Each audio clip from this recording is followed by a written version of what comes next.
Mystery in the Science Theater.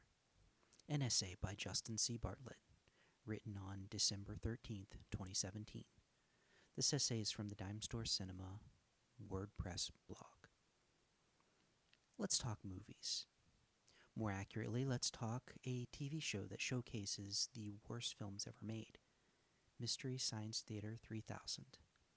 I discovered this show, ironically, when they released the movie. I loved it. I watched it on repeat until I could quote every line of dialogue.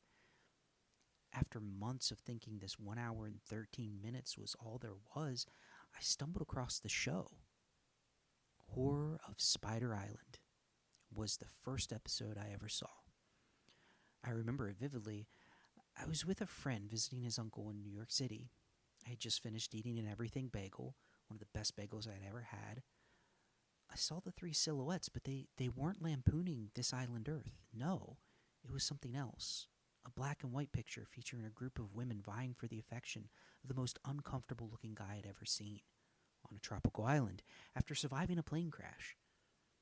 I won't go into exhaustive details, but suffice it to say, one of the characters becomes a murderous spider-human hybrid, and it's hilarious. In the years that followed, I spent my fair share of time searching out any and all episodes dedicated to disc. I suppose I should mention my family never had any sort of cable hookup, and this was before the days of Netflix. That seems like such a long time ago now. I would go to the local video store. We had an FYE, and I would claw through the assorted titles, trying to find episodes or collections I hadn't already seen. I would spend hours in Blockbuster and New View Video combing through their selections. I was there so much I became friends with several of the employees. I would even go to the library to look through their DVDs and VHSs. Surprisingly, the library tended to have more episodes than the video stores. I never really knew why I liked Mystery Science Theater 3000 so much. I never knew why I was willing to dedicate so much time to something so silly. I mean, I'd always set aside time to watch movies. I'd watch some of the greatest films of all time over and over again, but I never really went out of my way to search them out. They were either easy to find or I was willing to wait until I happened upon them. I have very few other examples of such active searching. Why, though? Why this show? What was and is it about this show? It wasn't clear to me until I saw Evil Dead. I know this is a seeming non sequitur, but bear with me. When I saw Evil Dead, I realized something about myself. I wasn't just interested in movies and entertainment. I was interested in the filmmaking process itself. Evil Dead, and let's be clear, I'm talking about the original Sam Raimi Bruce Campbell movie, is interesting. It is simultaneously amateur and masterwork.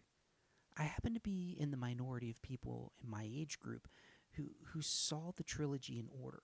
Evil Dead 2 is often considered the gateway movie. At the time, I was a naive kid with very little exposure to horror films, so when my older sister and her friends mentioned it, I wanted to be like the cool kids. I rented it without my parents knowing because I valued my freedom, and I watched it. Then I watched it again. Then I watched it again with the commentary. Then I watched it again. Then I watched the featurettes. Then I watched it again. I didn't sleep that night, not because I was scared, but because I watched it so many times. This movie pulled back the curtain to filmmaking while maintaining cinematic integrity.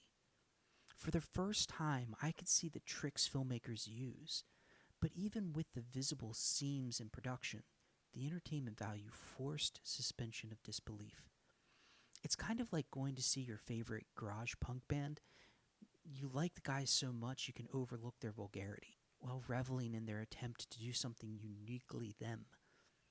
This movie made me realize that film production is a puzzle, and bad and or low-budget films are often like corner pieces in that they create a visible framework around a medium whose purpose is to obscure the lines of reality. Mystery Science Theater 3000 is like a class in freshman filmmaking, only funny and not a waste of time. There are so many tricks you can learn from watching these terrible movies. There are, of course, just as many lessons to learn about what not to do.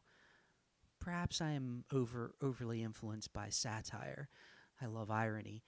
It is one of my favorite literary devices.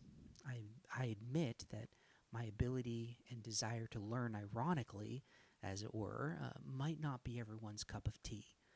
I cannot, however, overlook the value of absurdity.